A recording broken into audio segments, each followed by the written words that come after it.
என்னது சவுண்ட் வந்துட்டே இருக்கு? Message tone. மெசேஜ் டோனா? இது என்ன மெசேஜ் டோனா? இது டிஃப்ரெண்டா இருக்குன்னு வச்சேன். அதை ஆஃப் பண்றதுக்கு ட்ரை பண்றேன். ஆஃப் பண்ணவே முடியல. ஆஃப் பண்ணுங்க.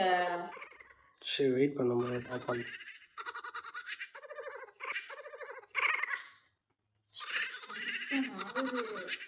சரி இது தெரியுமா தெரியாதா?